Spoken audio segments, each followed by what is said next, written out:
from this news center of the Sultanate of Oman television. First, the headlines. His Majesty the Sultan receives calls from leaders of Uzbekistan, Tanzania and Switzerland on regional war developments. US-Israeli strikes on Iran continue as Iran launches missiles barrage on Israel.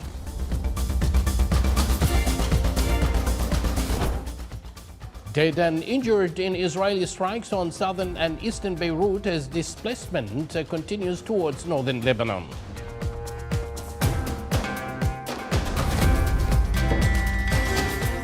And tender awarded for expansion of Muscat Expressway and dualization of Ibra Road North worth over 186 million Omani riyals.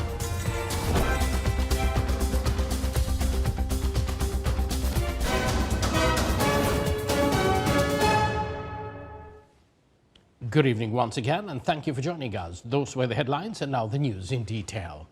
His Majesty Sultan Haytham bin Tariq today received telephone calls from His Excellency President Shavkat Mirziyoyev of the Republic of Uzbekistan, Her Excellency President Samia Suluhu Hassan of the United Republic of Tanzania, and His Excellency President Guy Parmelin of the Swiss Confederation.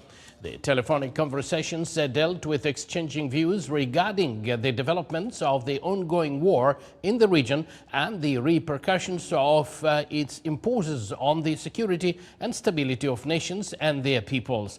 The leaders emphasized the necessity of addressing these crises with wisdom and foresight through a ceasefire, de-escalation and a return to dialogue and political and diplomatic solutions.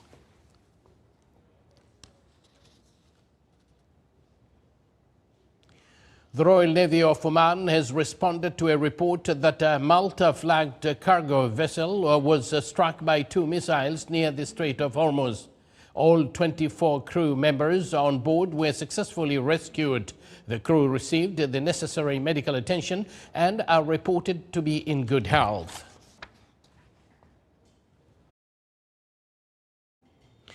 The Gulf Cooperation Council GCC countries faced additional attacks on their territories.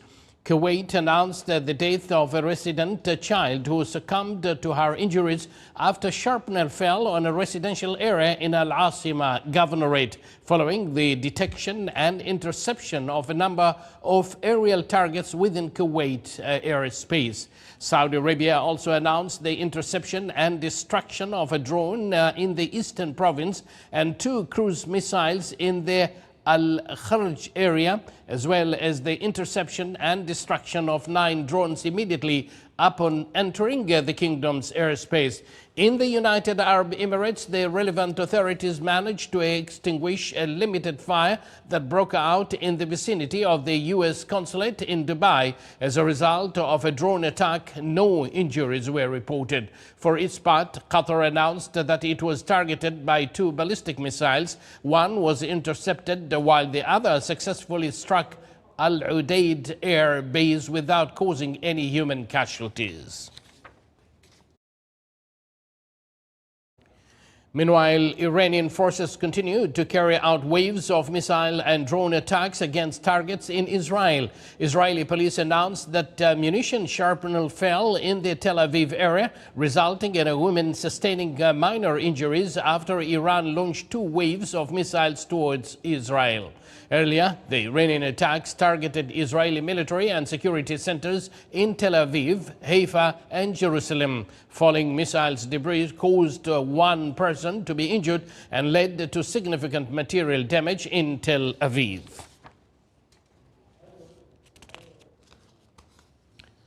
Canadian Prime Minister Mark Carney affirmed that the joint U.S.-Israeli strikes on Iran are in violation of international law. The Canadian Prime Minister called on the parties involved in the war to de-escalate rapidly. Carney explained that ending the crisis requires a commitment to a broader political solution, noting that diplomatic engagement is essential to avoid a deeper conflict in the Middle East.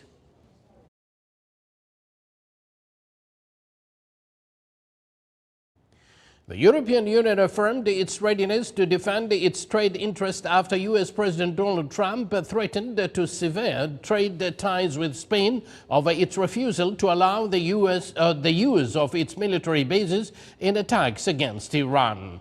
European Commission spokesperson Olof Plasschaert stated that the European Union stands in solidarity with Spain, emphasizing its readiness to take whatever measures are necessary to protect the shared interest of member states through European Union trade policies.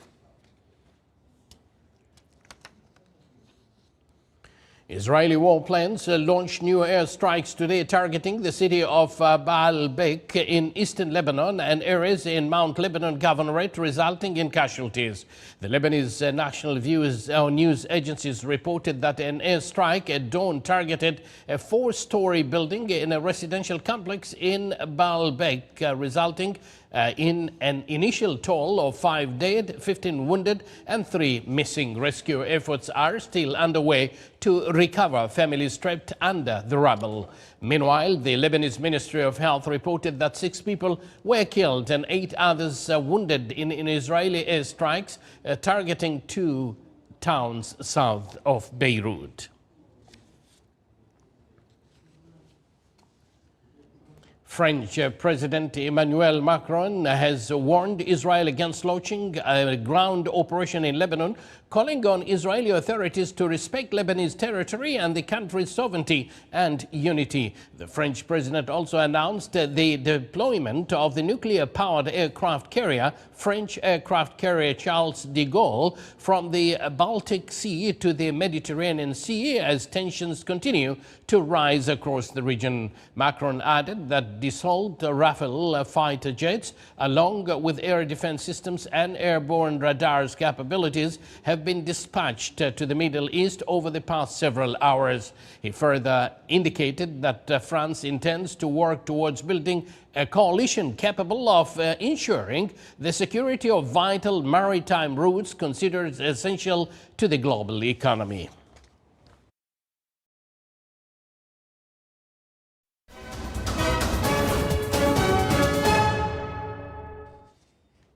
The project's tenders and local content authority has awarded 2 major road development projects in coordination with the Ministry of Transport, Communications and Information Technology, including the expansion of Muscat Expressway and the dualization of the Ibra Road between Al-Yahmadi and Al-Qafisi, with a combined value exceeding 186 million Omani Riyals. More report in these.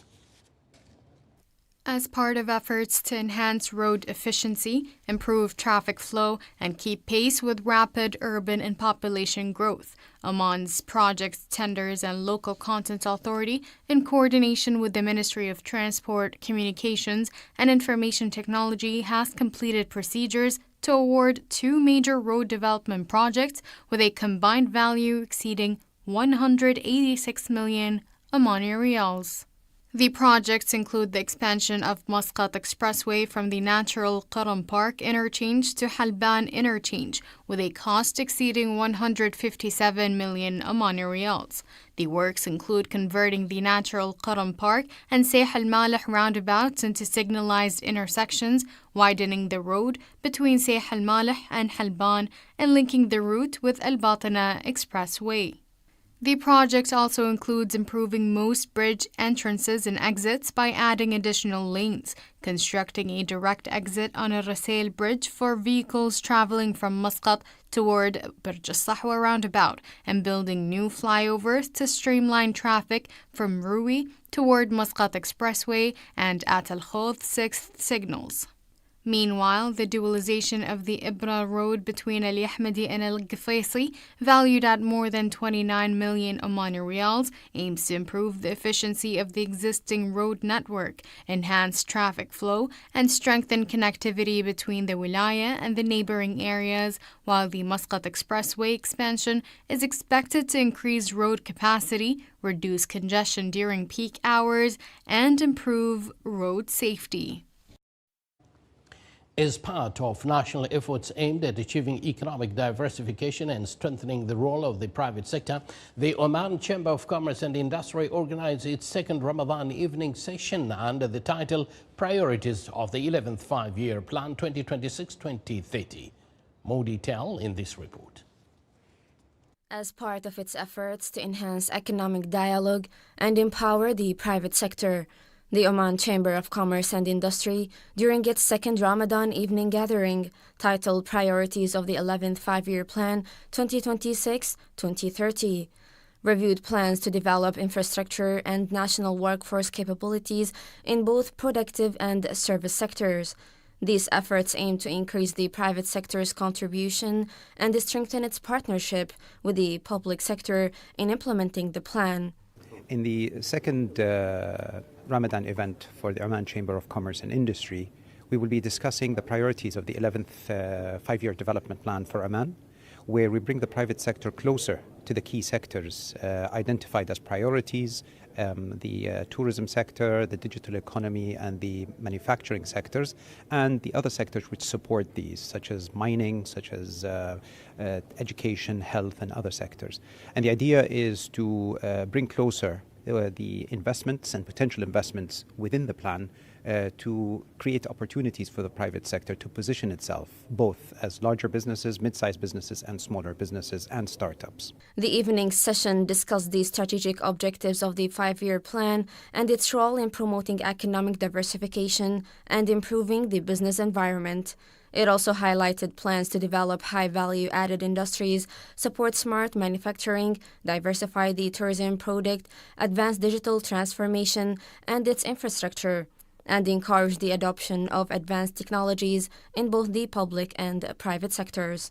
Private sector is expected to benefit from understanding the key elements. As we know, the three priority sectors, which are the manufacturing, tourism, and digital economy, do have great potential. Oman has already been working on this in the digital economy, the national program. Manufacturing has already made significant gains through industrial estates and special economic zones, as well as tourism has benefited from unique projects that we look to have more public and private partnerships, inshallah. The second Ramadan evening gathering comes as part of the Oman Chamber of Commerce and Industry's commitment to fostering constructive dialogue among specialists, experts, and business owners, and to creating a board platform for discussion that enables the private sector to better understand the priorities of the 11th Five-Year Plan. This is the Sultanate of Oman television. Before we end tonight's bulletin, here are the main points once again. His Majesty the Sultan receives calls from the leaders of Uzbekistan, Tanzania and Switzerland on regional war developments.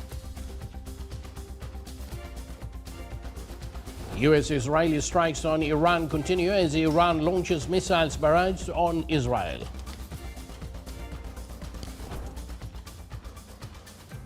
Dead and injured in Israeli strikes on southern and eastern Beirut as displacement continues towards northern Lebanon. And tender awarded for expansion of Muscat Expressway and dualization of Ibra Road worth over 186 million Omani Riyals. With that, we come to an end of tonight's news bulletin. May Allah accept our fasting, forgive our shortcomings, and bless all of us with mercy, peace, and a Ramadan filled with light. Good night.